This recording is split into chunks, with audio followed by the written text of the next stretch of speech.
Hello everyone, in today's video I will be narrating stories that I found off of Reddit. If you enjoyed this video, make sure you subscribe to my channel, like this video, and comment something down below. But without further ado, let's get straight into these stories.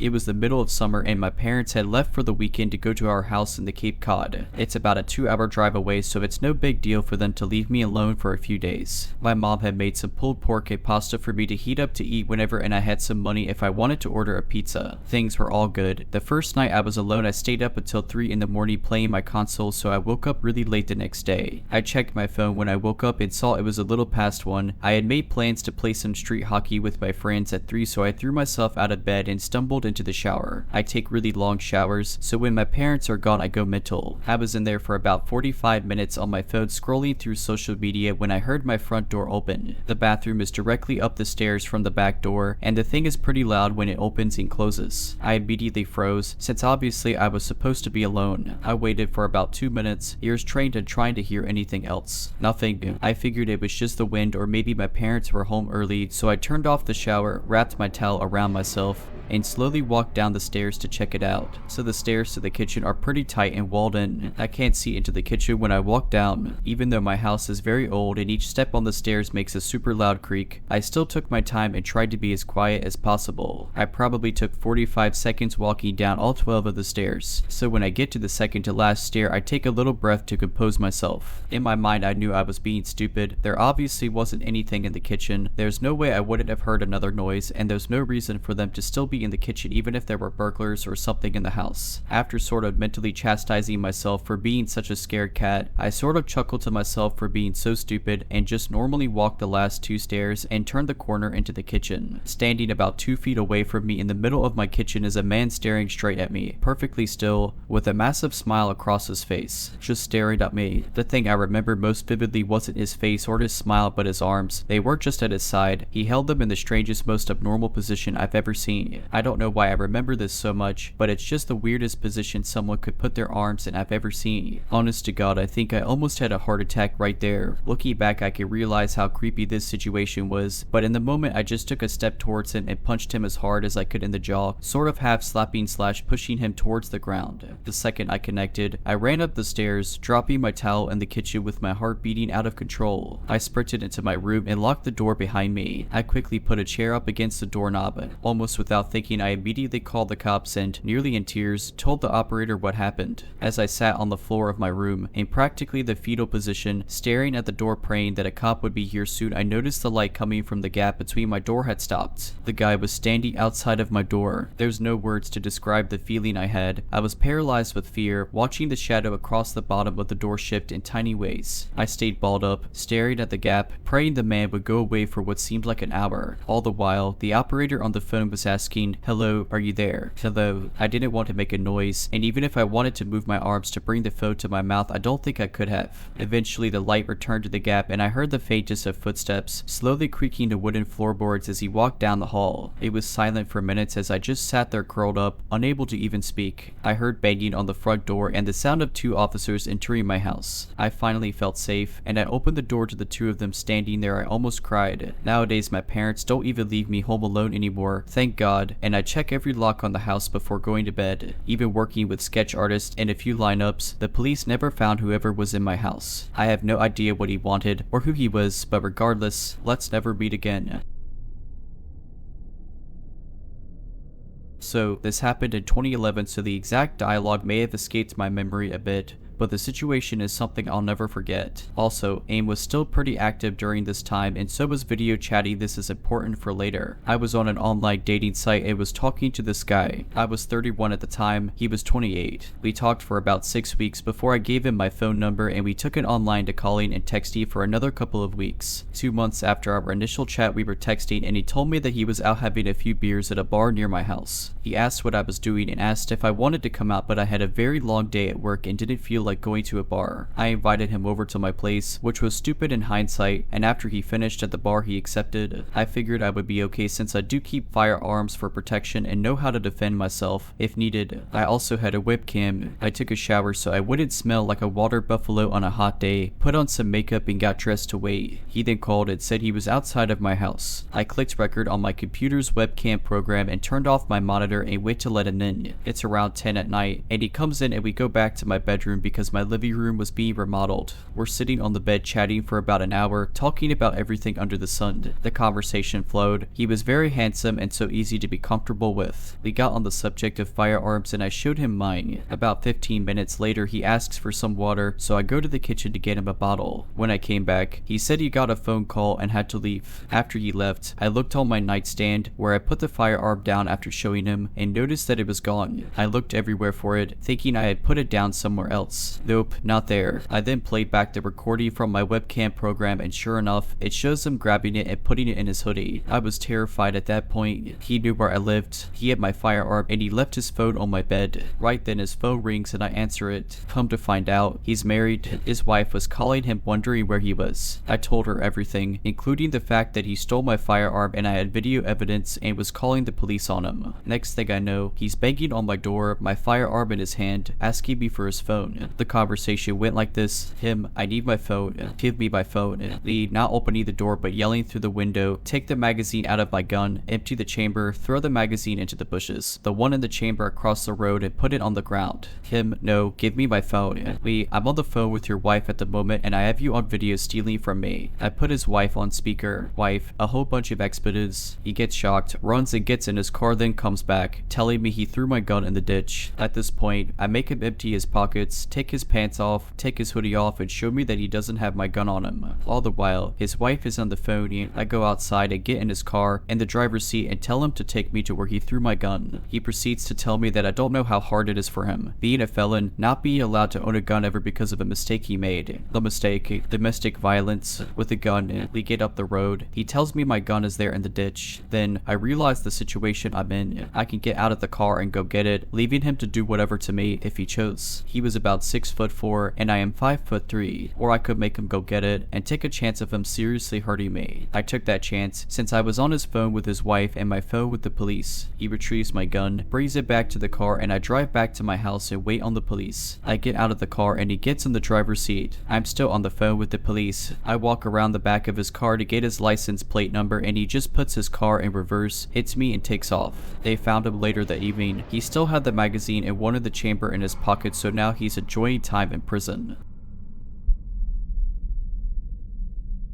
My mom's dog, Punky, was a very sweet, loving dog. She was an emotional support animal dog, but trained to be a service dog for post-traumatic stress disorder before she lost her leg. I had never seen her get aggressive with anyone in the entire 12 years she lived. She never growled or nipped anyone, and she had no sense of smell, so she loved all animals and people, a real gentle giant among our little terriers at 60 pounds. What I'm getting at here was that her barking at something and being aggressive was so wildly uncharacteristic that I only saw it once. I, an 11-year-old girl, was at home with my siblings who are 2 and 6, and my then stepdad is at work, and my mom ran up to the gas station to grab a pack of cigarettes. For reference, we lived in a 2-bedroom trailer in the middle of the woods on a dead-end road at the time, and you had to really make an effort to get down our road, find our house, navigate down our narrow driveway, and find the door. I'm sitting at the computer having a grand time watching videos when all of a sudden all of our dogs, about 2 Boston Terriers and 1 Chihuahua, perk up, bark a few times, and start investigating down the hall. My siblings were napping in the bedroom at the end of the hall at the time, so I figured they just stirred and scared the dogs. But then Punky sits up suddenly, stands up on the couch, and puffs her chest out. Her ears are perked up, her fur standing on end, her tail straight up, and then she barks. Loudly, I mean, the bark booms through the living room and echoes around, and all of a sudden she lunges off of the couch and goes tearing down the hallway. I'm already on edge because I don't think I've heard her bark,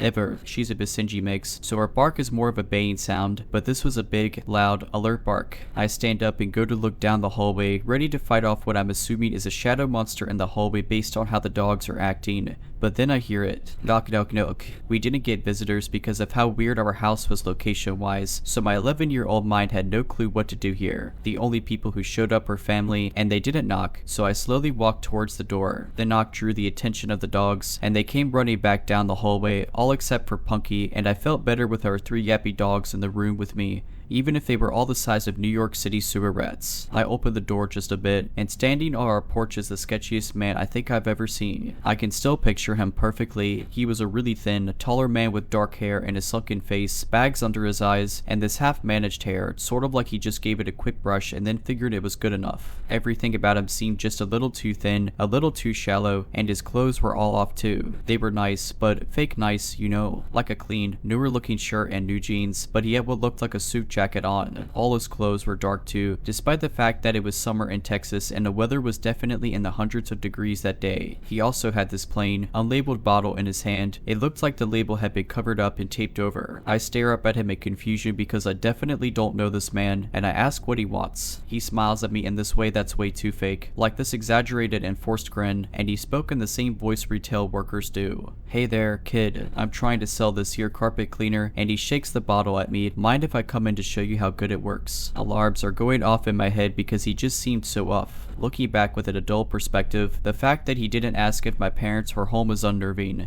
because he probably knew they were, and that's why he was here in the first place. I should have told him to get off our property, that I'd have to go get my mom, something except what I did say, but I didn't. Instead, I just shook my head and said, "No, we don't have carpet." "Well, it works on other things." And he took a big step towards the door and shook the bottle at me. I start to freak out and think to close the door, but the thing is, our front door didn't even lock, so that's basically useless. I'm sure there's something very wrong about to happen, and I'm terrified as I think about what to do in the few seconds I think I have before it does happen. When all of a sudden I hear it, Bucky had crept up from the hallway, lowered towards the ground with her teeth bared and snarling like she was feral. She had slobber just dripping from her mouth, her ears were down, and she was ready to pounce. The guy hears it too, and as I look towards Bucky, she tries to lunge past me, and I just barely catch her with my leg as she tries her hardest to duck past me and attack this guy. He freaks out and runs off the porch without another word, booking it down the driveway as I let Bucky out along with the rest of our dogs, and they start chasing him. Our small dogs chase him down the driveway and stop about halfway, barking and jumping about, but Pucky stops just on the porch and watches him with her ears perked,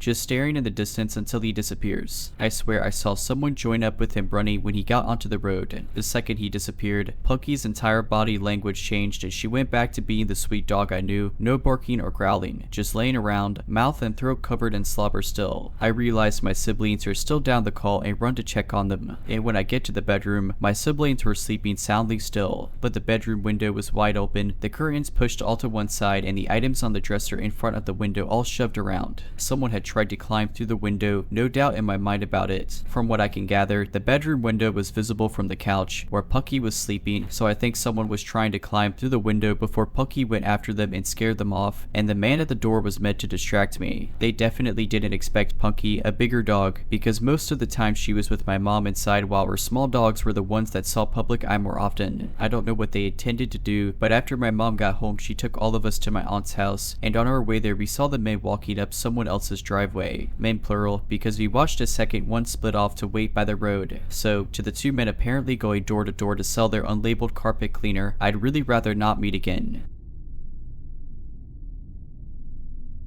At the time this happened, I was a 13-year-old girl, so this happened 2 years ago and I was fairly naive. I was a major introvert and only friends with a few people in my class. I wanted to be social, but I preferred to be alone and read or write. Classic nerd things. In early November, I got a text on my phone that was from a few classmates whose phone numbers I had and around 1 or 2 I couldn't recognize. It was a group chat, asking if we wanted to hang out at night near a park at our school. My parents, being strict and paranoid, would never let me go. Luckily, or what I thought was luck, they were heading out for an overnight trip. They would be back around 4 in the morning and everything fell into place. Once my parents left around at about 8, I ran out the door and made my way to the park. The one thing I made sure to do was lock the door. My parents were paranoid after all, and it was their biggest thing that they engraved into me. Once I arrived at the park, I noticed a creepy figure near the edge of the woods. No one else seemed to notice it. I didn't mention it though to anybody else there. The night drew on and on. I was having the time of my life, ignoring the gut feeling I had telling me to run. Every so often often I would look over my shoulder and the man would still be standing there. Around 9:45, 4 out of the 10 people there had to leave due to their curfew. It was getting cold and was nearly pitch black with a few street lights every so often. The rest of us decided to go as well, since it felt more eerie and quiet. The place we were hanging out at was a field that was fenced in with a few exits and entrances. A large wide field with a small park in the back and our giant middle school behind us. The front of the field faced the empty road and the right and left sides were surrounded by forest. All of the people left were getting picked up by cars, meaning that they went the opposite way of the road since that's where the parking lot was. The man stood by the right forest/road exit that I needed to take to get home. I walked away from my group. The man was probably early 40s, late 30s, dark hair with a beard. He was probably around 5'9", but at the time it seemed like he was 6 foot. He stood about 10 feet from the exit I had to take, so when I got close enough to it, I ran for about 30 feet through the exit and through the woods. Once I felt safe enough, I started to quickly walk through the woods, or at least get to the road. I heard a snap and a crunch from behind me. I stopped walking for a second and quickly checked over my shoulder. Around 15 feet behind me stood the very same man. He was walking slowly behind me, almost as if he was trying not to be suspicious, but it only made my fear worse. I turned around and walked so quickly I was basically jogging. I lived about 10 minutes away from the park we had hung out at and I wasn't athletic enough to run home. After around 7 minutes of walking fast, I was in my neighborhood. I knew that I could run to my house if I had to, so I checked to see if he was still trailing behind me. To my horror, he was only 5 feet away. I ran faster than I've ever ran. I could hear his footsteps behind me thumping across the concrete as he ran too. I dove down an alleyway I knew well and tried to lose him in a park, making my way home longer. I could hear his heavy breath followed by his footsteps as he tried to keep up. I cut through houses, backyards, and front yards. I finally made it to my house and flew up the steps. I looked behind me and he had just arrived at the bottom of my stairs. I unlocked the door and burst through it, shoving it closed behind me, and I heard him hit the door with his whole body. I ran around the house and locked all the windows, turned off the lights, and hid in my bedroom with a kitchen knife, just in case he got in. He didn't, luckily. If this was a better world, that's where my story would end, but it doesn't. After a few months, I haven't really told anyone what's happened since I don't want to get in trouble with my parents for sneaking out or anything. I didn't go out with anyone or any group anymore and my loner status returned. I began to write horror stories as a coping mechanism and never went out past 7. It was around February when a classmate of mine was sharing a story of some random man following her home on the bus. She described him almost the exact same as the man who had chased me home. Another girl mentioned that he sounded like the guy who stood outside the school and tried to follow her home. I didn't join him, but everyone agreed that he was just a weird guy. He was kind of forgotten, and eventually I moved on too. Around May, I was getting ready to walk to school when my mom pulled me aside and showed me a picture of a man. The guy who stalked me actually. She told me that he had been taken into custody 2 weeks ago for assaulting a child and had escaped last night. She told me to keep an eye out for him and to call the cops if I saw him. I was shaking the whole time I walked to school. It haunts me to know that if he had caught me, I would most likely be in her position or even dead. So, creepy nighttime stalker who liked to hunt down young girls and assault them, let's not meet again. For context, I'm in school still and work for my family member on certain weekends at a local college selling concessions at the stadium. It's about once or twice a month and the stadium is off towards the edge of town. It's Friday night. I just had gotten out of school and I had to go straight to work. I get to work for 4 hours, a half shift tonight, and my boss, who is my aunt, tells me we need more spoons for tomorrow's event. We sell ice cream, and these events have like 5,000 plus people at them. I say okay, I'll go grab them on my way home. The only store open with heavy duty spoons is all the way on the other side of town, and I still wanted to go meet up with some of my friends and mess around. I decided to take the faster but more sketchy way around the outskirts of town. I live in a weather bipolar state. It snowed last night, but I figured the roads would be fine enough even if they weren't plowed. I take off to the store and the first 5 minutes go by and nothing is wrong. I haven't seen a single car or any buildings the entire time, but keep in mind it's approaching 9 in the night and I'm on the outskirts of town. And no one really takes this way in case they really have to. All of a sudden I see something in the corner of my eye and it looks like a man, roughly 5'8" I'd say, wearing shorts, a shirt, and a backwards hat. He's in the ditch, walking in snow when it's 10 degrees out. My first thought is to pull over, but I'm on the phone with my mom at the time and she warns me not to as some things have happened before in this town. An example, a couple years ago a college girl was kidnapped and found dead rolled up in a rug in 2014. I consider stopping, but for some reason I tell myself not to. too. I wasn't really worried about anything. I'm a young dude driving a big pickup truck. Last type of person anyone would want to harm, right? I passed the man, going about 40 miles per hour. I drive not even 500 feet past him, and immediately, a car that I did not see at all before turns on and pulls out of a field entrance off the road and starts to follow me. At first, I thought I just was focused on the man in the ditch and didn't see a road, and that's where they come from.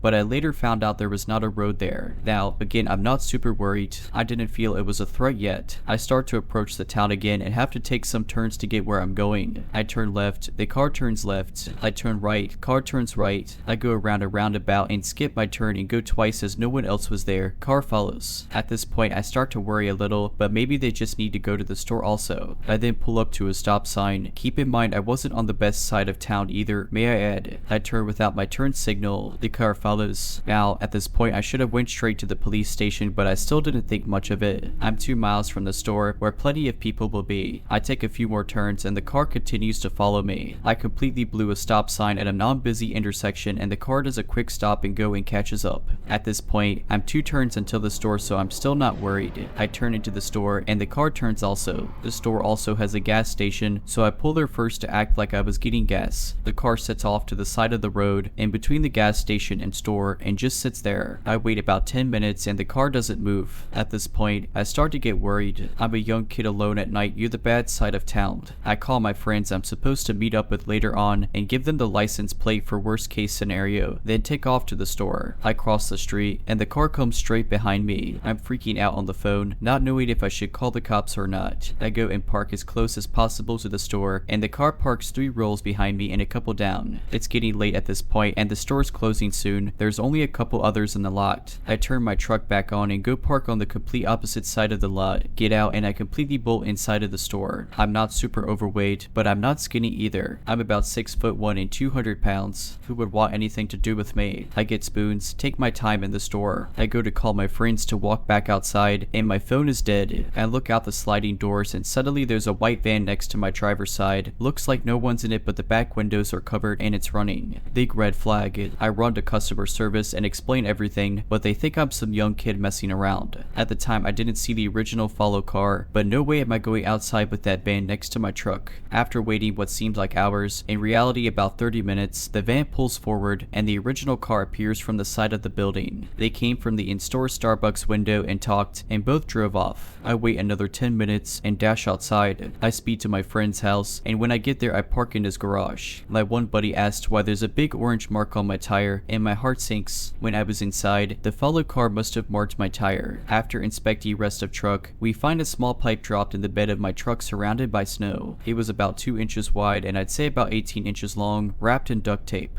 It was not Mike. I was alone, no phone, scared, in a part of town I'm not familiar with. I try to laugh it off, but now that everyone's asleep I can't help but think what would have happened if I walked outside. I've always been sort of ego boosted on the fact I'm a chubby fat dude that no one would want to mess with. But after tonight I realize anyone can be targeted. This takes place around 10 years ago when I was like 8 or 9. I lived in a pretty bad neighborhood in what was at the time a really run down city. It wasn't good, but it wasn't bad at the same time, just a few bad apples in the tree. Anyways, enough background on the neighborhood, now onto the main story. My friends and I loved to play outside. It was the only thing we could do. No one in the neighborhood could afford any sort of electronics or any sort of fun machine to play with. We loved to just run through people's yards, cutting through houses if they just so happened to leave their door open. Now looking back on it, it is probably the dumbest thing kids our age could have been doing in a neighborhood like that. This story has nothing to do with running at people's houses, just wanted to let you know how dumb of kids we were. Well, on one fateful day, we were playing hide and seek with 4 of us hiders and 1 of us a seeker. We thought it would have been a funny idea to go to the other side of the neighborhood so that the seeker could never find us and we'd win. We like to call that part of the neighborhood the ridge part because they had 2-story houses over there and a forest with a creek in it. We were just doing our usual thing, cutting through people's yards and jumping fences, when we heard the loudest scream maybe 4 or 5 houses down. After hopping off the fence that we had just jumped, we all stopped and looked around wondering where it came from. I noticed that one of our hiders weren't with us anymore. 3 of us left. "Where's this at?" I exclaimed. We heard the scream again. I pointed towards where the sound came from and we all jumped back over the fence we just jumped from and ran towards the scream. When we thought we got to the spot where the screaming was coming from, there was nothing there but an empty plot of land in the forest. We all started to get scared. Did I say get lost in the forest? Did he get taken back there? Then we heard the scream again. It was definitely Isaac. I decided to be the man of all the other 8-year-olds and go into the forest to make sure Isaac was okay. As I started my way into the trees, I did one last look at my friends and saw how horrified their faces were. I knew at the moment that I was definitely the only one that could go down into the forest. Making my way in, I could feel all the heat in my body fading and some sort of dread starting to take over. As I walked further and it started getting darker and harder to see, I was whisper yelling my friend's name. He responded in the most shaken up voice down here. Be quiet. I finally got to him and asked him what happened. He told me this story of how he got tired of running and decided to take a break on the curb to catch his breath, and that instead of being out in the open and risking the chance of being caught, he decided to go into the woods and hide. He said that after like 5 minutes after he sat down he heard talking, nothing that he could make out, just random nonsense. He looked around to see a man in a black hoodie hiding behind a tree on the other side of the creek staring at him, but the man took off before my friend could even get up to run away, and this is where he said he started screaming at the top of his lungs and hid somewhere else in the forest, which is where both of us are now hiding. And I kid you not, as soon as he told me this, we heard a twig snap. We both look up to see the man looking for us in some of the shrubbery on the forest floor. I couldn't make out any facial expressions or anything on his face. For a matter of fact, I could see he was holding some sort of blade. I couldn't tell if it was a stick or a machete. All I knew is that we needed to run, so when he turned his back we got up and started running. We didn't care how loud we were, we just knew that we needed to run. We got out of the forest and told all of our friends to run as fast as they could down the street. We kept running until we got to the other side of the block and we all turned around to see the street empty. No one, not a single car, and from a distance you could hear a roar, or like a very loud engine. Shortly after that initial roar, a silver Mustang with the darkest windows comes peeling around the corner faster than I've ever seen a car go, headed straight towards us. I've never had my body tighten up like it had at that very moment when I knew it was the same guy from the forest. I told all my friends to split up and run into people's yards to hide, so as we were all hiding and running through alleyways and jumping fences you can still hear his engine. It was like he was targeting only me. I can't even tell you how far I ran. I got to the point where I didn't even think I was in my neighborhood, but still I hear his engine coming up on me, so I ran more. I was exhausted. The sun finally started to set and I could hear his engine fade, almost like he had forgotten about me or just had given up. I start making my way back home scared out of my mind, checking my back every so often to make sure I wasn't being followed. Once I made it home, I went right to bed to cry myself to sleep, and for months after that silver Mustang would follow us, stalking every corner that we played on. We'd see it at our school, at the grocery store. It could have been a coincidence that our little minds are now perceiving things around us, but either way I think he was stalking us. Nothing actually came of him following us. He never did what he did that first day, but it was still so scary seeing that car everywhere we went.